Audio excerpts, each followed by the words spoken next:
ومولانا محمد اللهم صل على سيدنا ومولانا محمد وعلى آله وصحبه وبارك وسلم. ناظرین حضرات، یہ کتاب ہم نے اپنی طرف سے پوری کوشش کی ہے کہ لفظ بلفظ کشف المحجوب میں جو لکھا ہے اسے آپ کے سامنے پیش کیا جائے، مگر پھر بھی ہم سے کوئی بھول ہوئی ہو تو داتا صاحب سے معافی چاہتے ہیں اور آپ سے درخواست کرتے ہیں کہ جہاں کوئی بات سمجھ میں نہ آ رہی ہو تو اسے آپ کشف المحجوب سے کتاب سے ملا کر صحیح معنی پتہ کر سکتے ہیں تاکہ آپ کو صحیح معلومات مل سکیں. ہم سب کو اللہ اپنے حبیب صلی اللہ علیہ وسلم کا صدقے توفیق دے کہ ہم صحیح علم حاصل کریں اور اس پر چل کر معرفت الہی حاصل کریں. اللہ تعالی ہم سب کا حامی و ناصر اور مدد کرنے والا ہے. بے شک وہی ذات ہے جس نے ہمیں پیدا کیا اور وہی ہمیں اپنی طرف لوٹانے والا ہے. اولیاء امت محمدیہ صلی اللہ علیہ وسلم کے کرامات. اعوذ باللہ من الشیطان الرجیم. بسم اللہ الرحمن الرحیم. اللہم صلی علی سیدنا و مولانا محمد وعلی آل سیدنا و مولانا محمد وبارک وسلم. اولیاء امت محمدیہ صلی اللہ علیہ وسلم کے کرامات. اولیاء امت محمدیہ صلی اللہ علیہ وسلم کے کرامات اگرچہ اس کتاب میں جگہ بجگہ ہیں، تکرار کے لحاظ سے ان کا اعادہ نہیں کیا جا رہا. مزید چند جھلکیاں پیش کی جا رہی ہیں جو اہم ہیں. نمبر 1، حضرت عبداللہ ابن عمر رضی اللہ عنہما کا واقعہ ہے کہ وہ کسی سفر پر جا رہے تھے. آپ نے ملاحظہ فرمایا کہ سر راہ ایک جماعت خوف زدہ کھڑی ہے اور ایک شیر ان کا راستہ روکے کھڑا ہے. حضرت عبداللہ ابن عمر رضی اللہ عنہما نے شیر کو مخاطب کر کے فرمایا، اے کتے، اگر تو اللہ تعالیٰ کے حکم سے راستہ روکے کھڑا ہے تو ہمیں راستہ نہ دے، اگر خدا کے حکم سے نہیں ہے تو راستہ چھوڑ دے. شیر اٹھا اور ان کے آگے سر جھکا دیا اور راستہ سے ہٹ گیا. نمبر 2، ایک بہادر اجمی شخص مدینہ منورہ آیا. اس نے حضرت عمر فاروق رضی اللہ عنہ کی بابت دریافت کیا. لوگوں نے بتایا کسی جھونپڑے میں سو رہے ہوں گے. چنانچہ اس حال میں ان کو سوتا پایا کہ کوڑا ان کے سر کے نیچے رکھا ہوا تھا. اس نے اپنے دل میں کہا، جہاں میں سارا فتنہ انہی کے دم کا ہے، اس وقت ان کا مار ڈالنا بہت آسان ہے. اس نے قتل کرنے کے ارادہ سے تلوار سونپی. اتنے میں 2 شیر نمودار ہوئے. دونوں نے اس پر حملہ کر دیا. اس نے مدد کے لیے پکارا. اس کی چیخ و پکار سے حضرت عمر رضی اللہ عنہ بیدار ہو گئے. پھر اس نے سارا قصہ بیان کیا اور اسلام قبول کر لیا. نمبر 3، حضرت صدیق اکبر رضی اللہ عنہ کے زمانہ خلافت میں حضرت خالد بن ولید رضی اللہ عنہ امیر لشکر اسلام کے پاس سواد عراق سے تحفوں میں ایک ڈبہ لائے جس میں زہر قاتل تھا. اس سے زیادہ ملحق زہر اور کوئی نہ تھا. حضرت خالد نے اس ڈبہ کو کھولا اور زہر کو ہتھیلی پر رکھ کر بسم اللہ پڑھی اور منہ میں ڈال لیا. زہر نے انہیں کوئی نقصان نہیں پہنچایا. لوگ حیران رہ گئے اور ان میں سے بکثرت لوگوں نے اسلام قبول کر لیا. نمبر 4، حضرت ابو الدرداء اور حضرت سلمان فارسی رضی اللہ عنہما دونوں ایک جگہ کھانا کھا رہے تھے اور کھانے میں سے تسبیح کی آواز سن رہے تھے. نمبر 5، حضرت ابراہیم نخفی رحمۃ اللہ علیہ کا یہ واقعہ مشہور ہے کہ انہوں نے ایک شخص کو ہوا میں بیٹھا دیکھا. انہوں نے اس سے پوچھا، اے بندہ خدا، تجھے یہ کمال کس چیز سے حاصل ہوا؟ اس نے کہا، تھوڑی سی چیز ہے. پوچھا، وہ کیا چیز ہے؟ اس نے کہا، میں نے دنیا سے منہ موڑ لیا ہے اور خدا کے فرمان سے دل لگا لیا ہے. اس نے کہا، اب تم کیا چاہتے ہو؟ میں نے کہا، یہ کہ ایک مکان ہوا میں ہوتا کہ میرا دل لوگوں سے جدا ہو جائے. نمبر 6، حضرت حسن بصری رحمۃ اللہ علیہ بیان کرتے ہیں کہ ایک حبشی عابد ویرانوں میں رہا کرتا تھا. ایک دن میں بازار سے کچھ خرید کر اس کے پاس لے گیا. اس نے پوچھا، کیا چیز ہے؟ میں نے کہا، کچھ کھانے کی چیزیں ہیں. اس خیال سے لایا ہوں کہ شاید تمہیں حاجت ہو. وہ میری طرف دیکھ کر ہنسا اور ہاتھ کا اشارہ کیا۔ میں نے دیکھا کہ اس ویران مکان کے تمام اینٹ پتھر سونے کے بن گئے۔ میں اپنے کیے پر شرمندہ ہوا اور جو لے گیا تھا اسے چھوڑ کر عابد کے روب سے بھاگ کھڑا ہوا۔ نمبر 7، حضرت ابراہیم ادہیم رحمۃ اللہ علیہ بیان کرتے ہیں کہ میں ایک چرواہے کے پاس سے گزرا اور اس سے پانی مانگا۔ اس نے کہا میرے پاس دودھ ہے، پانی کیوں مانگتے ہو؟ میں نے کہا مجھے پانی ہی مل جائے۔ وہ اٹھا اور ایک لکڑی کو پتھر پر مارا، اس پتھر سے صاف و شیریں پانی جاری ہو گیا۔ اس کو دیکھ کر میں حیران رہ گیا۔ اس نے مجھ سے کہا حیر و تعجب نہ کرو، جب بندہ حق کے تعالیٰ کا فرما بردار ہو جاتا ہے تو سارا جہان اس کے حکم کے تابع ہو جاتا ہے۔ نمبر 8، حضرت ابو سعید خراز رحمۃ اللہ علیہ بیان کرتے ہیں کہ جنگل میں سفر کر رہا تھا۔ میرا معمول تھا کہ ہر تیسرے دن کھانا کھاتا۔ جب تیسرے دن کے بعد پھر تیسرا دن گزر گیا تو کھانا نہ ملنے کی وجہ سے مجھے کمزوری معلوم ہونے لگی، بدن غذا مانگ رہا تھا۔ میں نقابت سے ایک جگہ بیٹھ گیا۔ غیب سے آواز آئی، اے ابو سعید، نفس کے آرام کے لیے کھانا چاہتے ہو یا وہ سبب چاہتے ہو جو بغیر غذا کے کمزوری دور کر دے؟ میں نے عرض کیا، اے خدا، مجھے قوت چاہیے۔ اسی وقت توانائی آ گئی اور اٹھ کر سفر شروع کر دیا اور بغیر کھائے پیے 12 منزلیں یعنی 12 دن اور طے کر لیں۔ نمبر 9، مشہور ہے کہ شہر تستر میں حضرت سہل بن عبداللہ تستری کے گھر کو لوگ بیت الصبا کہتے ہیں، اور تستر کے باشندوں کا کہنا ہے کہ ان کے پاس بکثرت درندے اور شیر وغیرہ آتے ہیں اور وہ ان کو کھلاتے اور خاطرداری کرتے ہیں۔ نمبر 10، حضرت ابو القاسم مروزی رحمۃ اللہ علیہ فرماتے ہیں کہ میں حضرت ابو سعید خزاری کے ساتھ دریا کے کنارے جا رہا تھا۔ میں نے ایک جوان گڈڑی پہنے دیکھا، پہاڑ کی کھوہ میں ایک توشہ دان لٹکا ہوا دیکھا۔ حضرت ابو سعید نے فرمایا اس نوجوان کی پیشانی سے ظاہر تھا کہ یہ طریقت میں ضرور کوئی مقام رکھتا ہے۔ جب اس نوجوان کی طرف دیکھا تھا تو کہتا تھا کہ یہ واصل ہے، اور جب توشہ دان پر نظر پڑی تھی تو خیال آتا تھا کہ یہ ابھی طالب راہ ہے۔ انہوں نے فرمایا آؤ اس سے دریافت کریں کہ کیا حال ہے۔ چنانچہ حضرت خراز نے پوچھا، اے نوجوان، خدا کی راہ کون سی ہے؟ اس نے جواب دیا، خدا کے 2 راستے ہیں، ایک عوام کی راہ، دوسری خواص کی، لیکن تمہیں خواص کی راہ کا تو پتہ ہی نہیں۔ البتہ عوام کی راہ وہ ہے جس پر تم گامزن ہو اور اپنی ریاضت و مجاہدے کو وصول حق کا ذریعہ بنائے ہوئے ہو، اس توشہ دان کو حجاب کا ذریعہ سمجھے ہوئے ہو۔ نمبر 11، حضرت ذوالنون مصری رحمۃ اللہ علیہ فرماتے ہیں کہ ایک مرتبہ میں کچھ لوگوں کے ساتھ کشتی میں سفر کر رہا تھا اور مصر سے جدہ کا ارادہ تھا۔ ایک نوجوان بھی گدڑی پہنے شریک سفر ہو گیا۔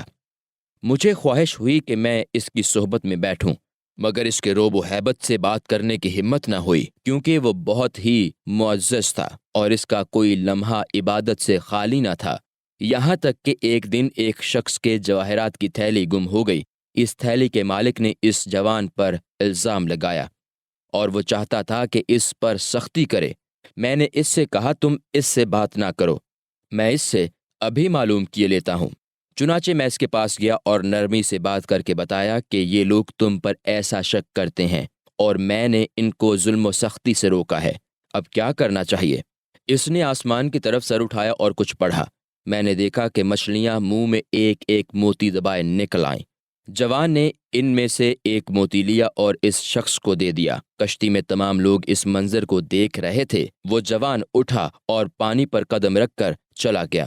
جس نے وہ تھیلی چرائی تھی وہ کشتی میں ہی تھا، اس نے اسے نکال کر ڈال دیا۔ تمام کشتی والے شرمندہ ہو کر رہ گئے۔ نمبر 12، حضرت ابراہیم رقی علیہ الرحمہ بیان کرتے ہیں کہ میں ابتدائے احوال میں حضرت مسلم مغربی کی زیارت کرنے گیا۔ جب میں مسجد میں داخل ہوا تو وہ نماز کی امامت کر رہے تھے اور قرأت میں الحمد غلط پڑھ رہے تھے۔ میں نے دل میں خیال کیا کہ میری محنت ضائع گئی۔ اس رات میں وہیں رہا۔ دوسرے دن طہارت کے وقت اٹھا تاکہ نہر فرات کے کنارے جا کر وضو کر لوں۔ راستہ میں ایک شیر سوتا دکھائی دیا۔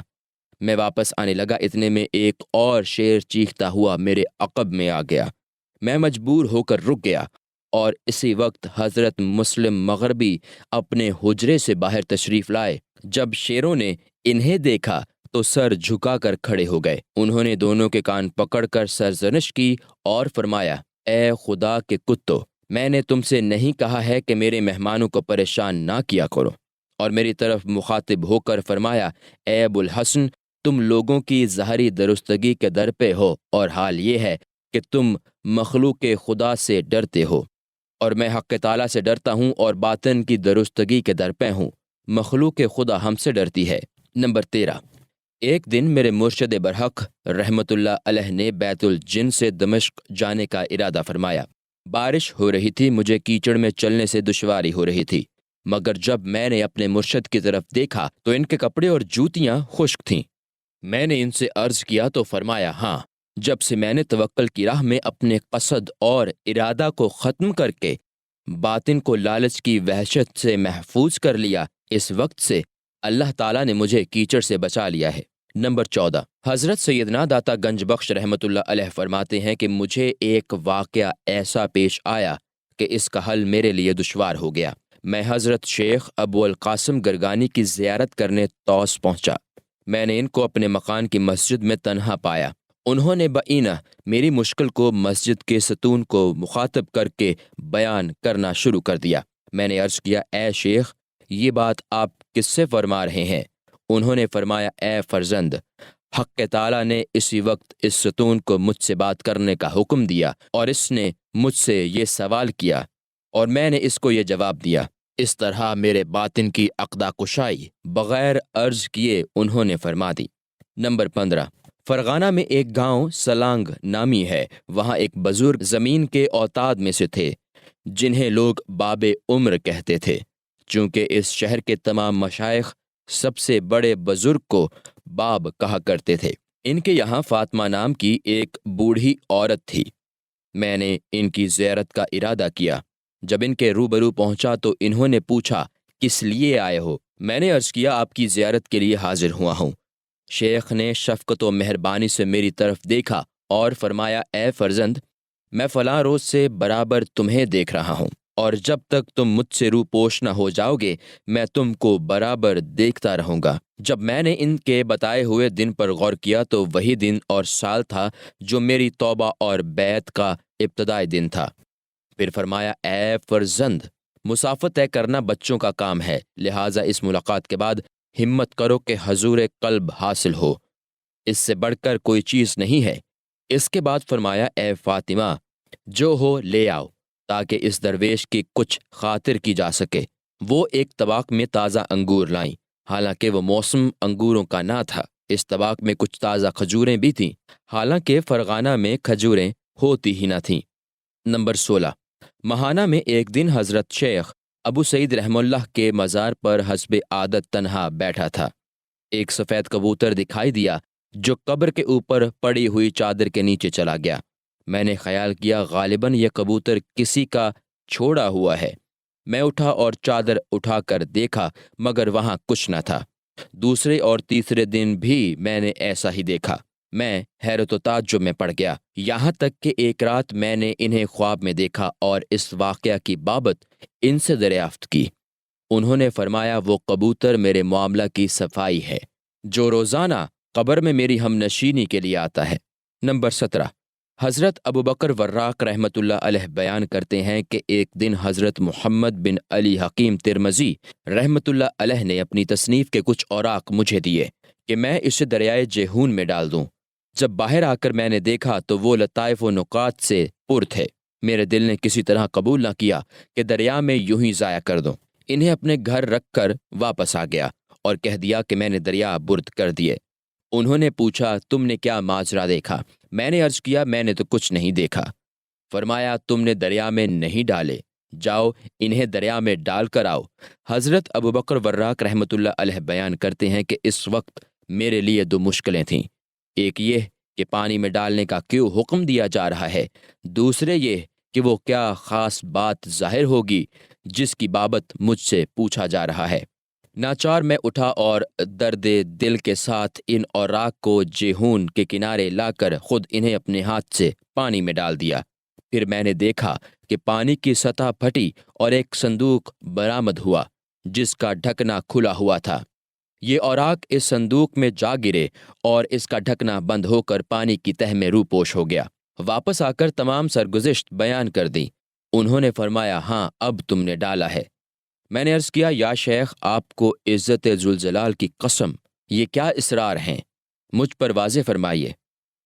انہوں نے فرمایا، اے فرزند، میں نے علم مشائخ پر یہ کتاب لکھی تھی، چونکہ ان کی تحقیق معقولات کے لیے دشوار تھی۔ میرے بھائی حضرت خضر علیہ السلام نے مجھ سے مانگا تھا، وہ آہنی صندوق ان کے حکم سے آیا تھا اور اللہ تعالیٰ نے پانی کو حکم دیا کہ وہ ان تک پہنچا دے۔ اس طرح کی حکایات و کرامات اس قدر ہیں کہ وہ ختم ہی نہیں ہو سکتی۔ چنانچہ میرا مقصد اصول طریقت کا اثبات ہے، اس لیے اس پر اکتفا کیا جاتا ہے۔ اب میں مذاہب کے بارے میں چند اہم عنوان شامل کتاب کرتا ہوں تاکہ حصول معنی کے لیے کسی اور جگہ نہ جانا پڑے۔ انشاءاللہ تعالی اولیاء پر انبیاء کی فضیلت۔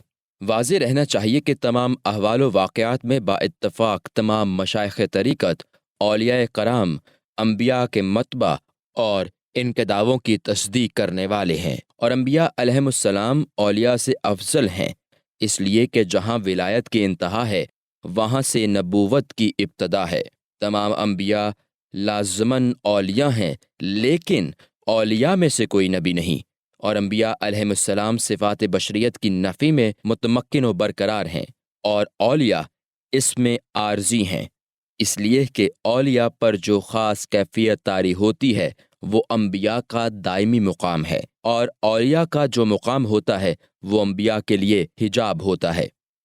علماء اہل سنت اور محققین اہل طریقت کا اس معنی میں کوئی اختلاف نہیں، البتہ خراسان کے فرقہ حشویہ نے اختلاف کیا ہے، جو سراپا عیب مجسم ہیں۔ انہوں نے اصل توحید میں متناقض اور متخالف باتیں کہی ہیں، حالانکہ انہیں طریقت کی ہوا تک نہیں لگی ہے۔ بائیں جہاں وہ ولایت کا دعویٰ کرتے ہیں، ٹھیک ہے وہ ولی ضرور ہیں، لیکن وہ شیطان کے ولی ہیں، رحمان کے نہیں۔ حشوی ٹولہ یہ کہتا ہے کہ اولیاء انبیاء سے افضل ہیں۔ معاذ اللہ، ان کی گمراہی کے لیے یہی قول کافی ہے کہ وہ ایک جاہل کو حضور اکرم صلی اللہ علیہ وسلم سے افضل کہتے ہیں۔ ایک گروہ اور ہے جس کو مشبہ کہتے ہیں، وہ بھی طریقت کا دعویٰ کرتے ہیں اور اللہ تعالیٰ کے لیے نزول و حلول بمعنی ایک جگہ سے دوسری جگہ منتقل ہونے کو جائز جانتے ہیں، اور اللہ تعالیٰ کے لیے تجزی یعنی اعضاء و جوارح کو جائز جانتے ہیں۔ طریقت میں یہی دو مذہب مذموم و مردود ہیں۔ میں حسب وعدہ آخر کتاب میں ان دونوں فرقوں کا مکمل تذکرہ انشاءاللہ ضرور کروں گا۔ خلاصہ یہ کہ یہی دو گروہ مدعی اسلام ایسے ہیں جو انبیاء کرام علیہم السلام کی تخصیص کی نفی میں برہمنوں کے ہم نوا ہیں، اور جو بھی انبیاء کی تخصیص کے انکار پر اعتقاد رکھے گا وہ کافر ہے۔ چونکہ انبیاء علیہم السلام حق تعالیٰ کی طرف بلانے والے اور امام مطلق ہیں، اور اولیاء کرام حسن اعتقاد کے ساتھ انبیاء کے متبع اور پیروکار ہیں۔ یہ محال ہے کہ مقتدی و ماموں اپنے امام و رہنما سے افضل ہو۔ مختصراً یوں سمجھنا چاہیے کہ تمام اولیاء کے اقوال و انفاس اور ان کے معاملات کو صدق نبی کے پہلو میں رکھا جائے تو وہ تمام احوال و انفاس پریشان اور معدوم نظر آئیں گے، اس لیے کہ اولیاء راہ حق کے طالب و سالک ہیں، اور انبیاء بارگاہ الہی کے واصل اور مقصود کو حاصل کیے ہوئے ہیں، جو حکم دعوت و تبلیغ کے تحت رجوع ہو کر دعوت و تبلیغ فرماتے ہیں۔ ملحدوں کے اعتراضوں کے جوابات۔ اگر کوئی مذکورہ ملحدوں میں سے یہ کہے کہ یہ قاعدہ ہے کہ جب کسی ملک کا قاصد دوسرے ملک میں آتا ہے تو وہ مبعوث الہی یعنی جس کی طرف وہ بھیجا گیا ہو وہ ملک اس قاصد سے افضل ہوگا، جس طرح انبیاء علیہم السلام حضرت جبریل سے افضل ہیں، حالانکہ ان کی پیدا کردہ یہ صورت غلط ہے۔ میں جواب میں کہتا ہوں کہ اگر کسی ملک سے ایک شخص کسی طرف قاصد آئے تو جس کی طرف وہ بھیجا گیا ہے قاصد سے افضل ہوگا، جیسے کہ جبرائیل علیہ السلام ایک ایک رسول و نبی کے پاس آتے رہتے تو وہ سب نبی و رسول جبرائیل علیہ السلام سے افضل ہیں، لیکن جب قاصد و رسول کی ایک جماعت کو اور کسی قوم کی طرف بھیجا جائے تو وہ قاصد و رسول یقیناً اس قوم و جماعت سے افضل ہوگا۔ جس طرح ہر نبی اپنی اپنی امت کی طرف مبعوث ہوا، اور اس میں کسی ذی فہم کو حکم احادیث کے تحت اشتباہ نہیں ہو سکتا۔ لہٰذا انبیاء علیہم السلام کا ایک ایک سانس اولیاء کی پوری پوری زندگی سے افضل ہے، اس لیے کہ اولیاء جب اپنی عادت و عرف کے مطابقت انتہا کو پہنچتے ہیں تب وہ مشاہدے کی خبر دیتے ہیں اور حجاب بشریت سے خلاصی پاتے ہیں، خواہ وہ کتنے ہی عین بشر کیوں نہ ہوں۔ لیکن نبی و رسول کا پہلا قدم ہی مشاہدے میں ہوتا ہے۔ جب نبی و رسول کی اتباع ولی کی انتہا ہوتی ہے تو ان کے ساتھ انہیں قیاس بھی نہیں کیا جا سکتا۔ کیا تم نہیں دیکھتے کہ تمام طالبان حق اولیاء کا اتفاق ہے کہ تفرقہ سے نکل کر مقام جمع میں ہونا کمال ولایت کی معراج ہے۔ تفرقہ و جمع کی صورت، اس کی صورت یہ ہے کہ جب بندہ غلبہ محبت میں کسی منزل پر فائز ہوتا ہے تو اس کی عقل فعل پر نظر کرنے سے عاجز ہو جاتی ہے، اور شوق محبت میں فاعل حقیقی کا فعل ہی سارے جہاں میں نظر آتا ہے۔ اس سلسلہ میں حضرت ابو علی ردباری رحمۃ اللہ علیہ کا ارشاد ہے کہ اگر اس کا دیدار ہم سے جدا ہو جائے تو ہم سے بندگی کا نام جاتا رہے، اس لیے کہ عبادت کا شرف اس کے دیدار کے بغیر حاصل نہیں ہو سکتا۔ انبیاء کے لیے یہ معنی ان کے حال کی ابتدا ہے، کیونکہ انبیاء کی تمام زندگی میں تفرقہ کی صورت پیدا ہی نہیں ہوتی، اور ان کی نفی و اثبات، مسلک و مقطع، اقبال و آراز اور ہدایہ و نہایہ سب کے سب عین ہیں۔ چنانچہ حضرت ابراہیم خلیل اللہ علیہ السلام کا ابتدائی حال یہ ہے کہ جب آفتاب کو دیکھا تو فرمایا ہاذا ربی، اور چاند ستاروں کو دیکھا تو فرمایا ہاذا ربی۔ اس کی وجہ یہ ہے کہ آپ کے دل پر حق کا غلبہ تھا، اور عین جمع میں اپنے اجتماع کے اندر غیر نظر آیا ہی نہیں، اگر نظر ڈالی بھی تو دیدہ جمع کی نظر ڈالی، اور اپنی رویت سے بیزاری کے اظہار میں فرمایا لا احب الآفلین۔ الانعام آیت 72، یعنی میں روح پوش ہونے والے کو پسند نہیں کرتا۔ گویا آپ کی ابتدا میں بھی جمع ہے اور انتہا میں بھی جمع۔ بلا شک و شبہ یہی ولایت کی ابتدا و انتہا ہے، اور نبوت کی تو کوئی انتہا ہی نہیں ہے، یہاں تک کہ ان کی ابتدا بھی نبوت سے ہے اور انتہا بھی نبوت پر، اور اس سے قبل جبکہ مخلوق موجود نہ تھی اس وقت بھی حق تعالیٰ کی مراد وہی تھے۔ حضرت بایزید بسطامی رحمۃ اللہ علیہ سے لوگوں نے پوچھا انبیاء علیہم السلام کے احوال کی بابت کچھ فرمائیے۔ انہوں نے فرمایا افسوس ہے کہ ہمیں ان کے بارے میں کوئی اختیار نہیں، جو کچھ بھی ان کے بارے میں ہم کہیں گے وہ سب ہم ہی ہم ہوں گے۔ اللہ تعالیٰ نے انبیاء علیہم السلام کے نفی و اثبات کو اس درجہ میں رکھا ہے کہ وہاں تک مخلوق کی نظر نہیں پہنچ سکتی۔ جس طرح اولیاء کے مرتبہ کے ادراک سے عام لوگ عاجز ہیں کیونکہ ان کا ادراک نہاں ہے، اسی طرح اولیاء بھی انبیاء کے مرتبہ کے ادراک سے عاجز ہیں کیونکہ ان کا ادراک ان سے پوشیدہ ہے۔ حضرت بایزید بسطامی رحمۃ اللہ علیہ اپنے زمانہ کے مسلمہ صاحب حجت تھے۔ وہ فرماتے ہیں کہ یعنی میں نے دیکھا کہ سب سے پہلے میرا باطن آسمان پر لے جایا گیا، میں نے کسی چیز کی طرف نگاہ نہ ڈالی، جنت و دوزخ دکھائے گئے، اس کی طرف بھی نگاہ نہ کی، موجودات اور حجابات سے گزارا گیا، ان کی طرف بھی التفا نہ کیا۔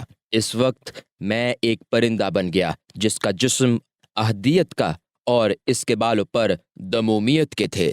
میں ذات حق کی محبت میں مسلسل پرواز کرتا رہا یہاں تک کہ میں مقام تنزیہ سے گزرا اور ازلیت کے میدان سے مشرف ہوا۔ وہاں میں نے احدیت کے درخت دیکھے، پھر جب میں نے نگاہ ڈالی تو وہ سب کچھ میں ہی میں تھا۔ اس وقت میں نے مناجات کی کہ اے خدا، میری خودی کو تیرا راستہ ہی نہیں ملتا اور مجھے اپنی خودی سے نکلنے کی کوئی راہ نظر نہیں آتی، میری رہنمائی فرما، اب مجھے کیا کرنا چاہیے؟ فرمان حق آیا کہ اے باجزید، تمہاری اپنی خودی سے نجات ہمارے دوست یعنی محمد رسول اللہ صلی اللہ علیہ وسلم کی مطابعت سے وابستہ ہے۔ ان کے قدم مبارک کے نیچے کی خاک کو اپنی آنکھوں کا سرما بناؤ اور ان کی پیروی میں ہمیشہ مصروف رہو۔ یہ حکایت بہت طویل ہے۔ اہل طریقت اس کو حضرت بایزید بسطامی رحمۃ اللہ علیہ کی معراج کہتے ہیں۔ معراج سے ان کی مراد قرب حق ہے۔ انبیاء کی معراج از روائے اظہار ان کی ذات و جسم کے ساتھ ہے، اور اولیاء کی معراج از روئے ہمت و اصرار ہے۔ انبیاء کے اجسام صفا و پاکیزگی اور قرب سے متصف ہیں، جس طرح اولیاء کے دل ان کے اسرار کا مسکن اور یہ فضیلت ظاہر کرتے ہیں۔ اس کی صورت یہ ہے کہ ولی کو اپنے حال میں مغلوب کر کے مدہوش کر دیا جاتا ہے، پھر اس کے باطنی درجات کو اس سے غائب کر کے قرب حق سے سرفراز کر دیا جاتا ہے۔ جب ان کی واپسی حالت سہو کی طرف ہوتی ہے تو وہ تمام دلائل ان کے دل میں نقش زن ہوتے ہیں اور ان کا علم اسے حاصل کرتا ہے۔ لہٰذا وہ ہستی جس کے جسم کو قرب حق میں لے جایا جائے یعنی نبی کو، اور وہ شخص جس کے فکر و باطن کو قرب میں لے جایا جائے یعنی ولی کو، ان دونوں کے درمیان بڑا فرق ہے۔ واللہ عالم بالصواب۔ فرشتوں پر انبیاء و اولیاء کی فضیلت۔ واضح رہنا چاہیے کہ اہل سنت اور جمہور مشائخ طریقت کا اس پر اتفاق ہے کہ انبیاء علیہم السلام اور وہ اولیاء جو محفوظ ہیں فرشتوں سے افضل ہیں۔ اس مسئلہ میں معتزلہ کا اختلاف ہے، وہ فرشتوں کو انبیاء سے افضل کہتے ہیں۔ ان کا مذہب ہے کہ فرشتوں کا مرتبہ بلند، ان کی خلقت لطیف تر اور وہ اللہ تعالیٰ کے سب سے بڑے فرما بردار ہیں، اسی لیے بہتر ہیں کہ انہیں افضل کہا جائے۔ ہم جواب میں کہتے ہیں کہ حقیقت تمہارے اس گمان کے خلاف ہے، اس لیے کہ بدنی اطاعت بلند مرتبت اور لطیف خلقت فضل الہی کے لیے علت نہیں۔ فضیلت وہاں ہوتی ہے جہاں حق تعالیٰ رکھے۔ جو کچھ تم فرشتوں کے لیے کہتے ہو وہ سب ابلیس کو بھی حاصل تھا، لیکن باتفاق وہ ملعون و رسوا ہوا۔ لہٰذا فضیلت اسی کو ہے جسے حق تعالیٰ دیکھ کر خلق پر برتری عطا فرمائے۔ انبیاء علیہم السلام کی افضلیت کا بڑا ثبوت یہ ہے کہ اللہ تعالیٰ نے فرشتوں کو حکم دیا کہ آدم علیہ السلام کو سجدہ کریں۔ یہ قاعدہ مسلم ہے کہ جسے سجدہ کیا جائے اس کا حال سجدہ کرنے والے کے حال سے بلند ہوتا ہے۔ اگر کوئی یہ کہے کہ خانہ کعبہ جو پتھر اور بے حس و حرکت جماد ہے، مسلمان اس سے افضل ہو کر اس کی طرف سجدہ کرتے ہیں، لہٰذا جائز ہے کہ فرشتے حضرت آدم علیہ السلام سے افضل ہوں اگر وہ انہیں سجدہ کریں۔ اس کا جواب ہم یہ دیں گے کہ کوئی شخص یہ نہیں کہتا کہ مسلمان خانہ کعبہ یا مسجد کے محراب و دیوار کو سجدہ کرتا ہے، سب یہی کہتے ہیں کہ خدا کا سجدہ کر رہے ہیں، اور ہمارا یہ کہنا ہے کہ فرشتوں نے آدم علیہ السلام کو سجدہ کیا تھا۔ اس کا مطلب یہ ہے کہ انہوں نے خدا کے حکم کی تعمیل میں سجدہ کیا۔ چنانچہ حق تعالیٰ نے حکم دیا کہ اسجدوا لآدم، طٰہٰ 116، یعنی ہم فرشتوں کو حکم دیتے ہیں کہ وہ آدم کو سجدہ کریں، اور جب مسلمان کو سجدہ کا حکم دیا گیا تو اس طرح فرمایا گیا وَاسْجُدُوا وَاعْبُدُوا رَبَّكُمْ وَافْعَلُوا الْخَيْرَ، الحج آیت 77۔ اپنے رب کو سجدہ کرو اور اس کی بندگی بجا لاؤ اور نیک کام کرو۔ لہٰذا خانہ کعبہ آدم علیہ السلام کی مانند نہیں ہے، کیونکہ مسافر جب عبادت کرنا چاہتا ہے تو سواری کی پشت پر خدا کی نفلی عبادت کرتا ہے۔ اگر سواری کا رخ خانہ کعبہ کی طرف نہ ہو تو معذور و مقصود ہوتا ہے۔ اسی طرح وہ شخص جس پر سمت قبلہ ظاہر نہ ہو اور وہ جنگل میں کوئی بتانے والا بھی نہ ہو تو وہ تحریک کر کے جدھر دل متوجہ ہو رخ کر کے نماز ادا کر سکتا ہے۔ فرشتوں کو حضرت آدم علیہ السلام کو سجدہ کرنے میں عذر نہ ہوا، اور جس نے اپنے لیے خود عذر گھڑا وہ ملعون و رسوا ہوا۔ اہل بصیرت کے لیے یہ دلائل واضح کافی ہے۔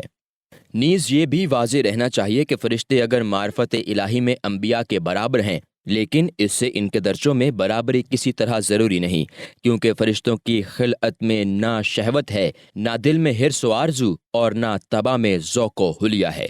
ان کی غذا، طاقت، ان کا پینا فرمان الہی پر اقامت ہے۔ پھر یہ کہ آدمی کی سرشت شہوت سے مرقت ہے، اس سے معاصی کا ارتکاب ممکن ہے، اور دنیا کی زیب و زینت اس کے دل پر اثر انداز ہوتی ہے۔ اس کی طبیعت میں حرص و حلیہ موجے مار سکتا ہے، اور شیطان کو اس کی ذات پر اتنا غلبہ حاصل ہے کہ وہ لوگوں میں خون کے ساتھ گردش کرتا ہے، اور وہ اس نفس کے ساتھ چمٹا ہوتا ہے جو تمام برائیوں اور آفتوں کا سرچشمہ ہے۔ جس کے وجود میں یہ تمام باتیں شامل ہوں، پھر وہ غلبہ شہوت کے امکان کے ساتھ فسق و فجور سے اجتناب کرے، سراپا حریص ہو کر دنیا سے منہ موڑ لے، اور شیطانی وسوسے سے باقی رہتے ہوئے معاصی سے رجوع و توبہ کرے، اور نفسانی خواہش سے روگردانی کر کے بندگی پر قائم اور اطاعت پر مستحکم اور اطاعت پر مستحکم ہو کر مجاہدہ نفس اور مجادلہ شیطانی میں مشغول ہو، در حقیقت وہ فرشتوں سے افضل ہے، کیونکہ فرشتوں کی خلقت میں نہ تو شہوت سے مارکہ آرائی ہے اور نہ ان کی طبیعت میں غذا و لذت کی خواہش، نہ بیوی بچوں کا غم، نہ خویش و اقربا کی مشغولیت، نہ سبب و وسیلہ کے محتاج، نہ امید و آفت کا استغراق ہے۔ ان میں سے مجھے اس شخص پر تعجب ہوتا ہے جو افعال و کردار میں فعل کو دیکھتا ہے، یا خوبی و جمال میں عزت کو دیکھتا ہے، یا عزت و مال میں بزرگی کو تلاش کرتا ہے۔ وہ جلد ہی اس نعمت و بزرگی کو اپنے سے زائل دیکھے گا۔ وہ مالک العیان حق تعالیٰ کے افضال کو کیوں نہیں دیکھتا؟ رضائے الہی میں عزت اور معرفت و ایمان میں بزرگی کو کیوں نہیں دیکھتا، تاکہ اس نعمت کو ہمیشہ موجود پائے اور اپنے دل کو دونوں جہان میں خوش اور شادمان دیکھے۔ جبریل علیہ السلام نے ہزارہ سال خلعت کے انتظار میں خدا کی بندگی کی، لیکن ان کی خلعت حضور سید عالم صلی اللہ علیہ وسلم کی خدمت گزاری میں تھی، یہاں تک کہ شب معراج حضور صلی اللہ علیہ وسلم کی سواری کی خدمت کی۔ وہ کس طرح حضور صلی اللہ علیہ وسلم سے افضل ہو سکتے ہیں؟ جب بندگان خدا نے دنیا میں نفس کو مارنے میں ریاضتیں کی، رات دن مجاہدے کیے، حق تعالیٰ نے ان کے ساتھ مہربانی فرمائی اور اپنے دیدار سے سرفراز کر کے تمام خطرات سے محفوظ رکھا۔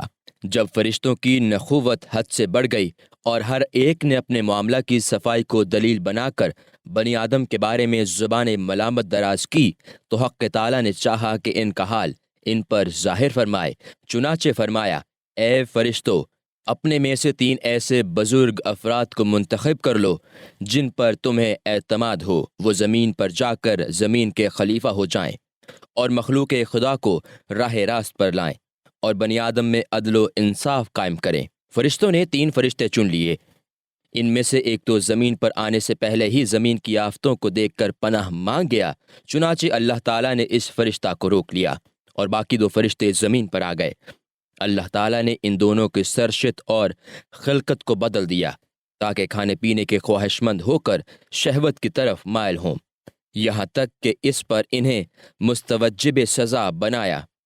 اس طرح فرشتوں نے بنی آدم کی فضیلت کا اندازہ کر لیا۔ خلاصہ کلام یہ کہ خواص مومن خواص ملائکہ سے افضل اور عوام مومن عام فرشتوں سے افضل ہیں، لہٰذا وہ جو معصوم و محفوظ نہیں، وہ حفظہ اور کرامن کاتبین سے افضل ہیں۔ واللہ عالم بالصواب۔ اس معنی میں بکثرت اقوال ہیں، ہر شیخ نے اس سلسلہ میں کچھ نہ کچھ فرمایا ہے۔ اللہ تعالیٰ جسے چاہتا ہے بزرگی سے سرفراز فرماتا ہے۔ وباللہ التوفیق۔ تصوف میں حکیموں کے مذہب کے متعلقات اور صوفیہ کے باہمی اختلافات یہ ہیں جن کو بطور اختصار ہم نے بیان کر دیا۔ در حقیقت ولایت اسرار الہی میں سے ایک سر ہے جو ریاضت و مجاہدے اور تربیت شیخ کے بغیر ظاہر نہیں ہوتا، اور ولی کو ولی ہی پہچانتا ہے۔ اگر اس حقیقت کا اظہار ہر صاحب عقل پر جائز ہوتا تو دوست و دشمن کی تمیز نہ رہتی اور واصل بحق غافل سے ممتاز نہ ہوتا۔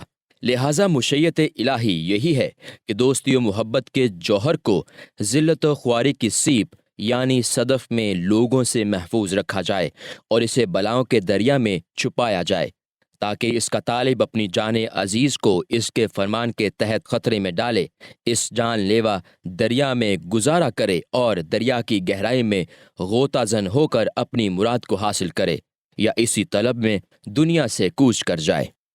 واللہ عالم۔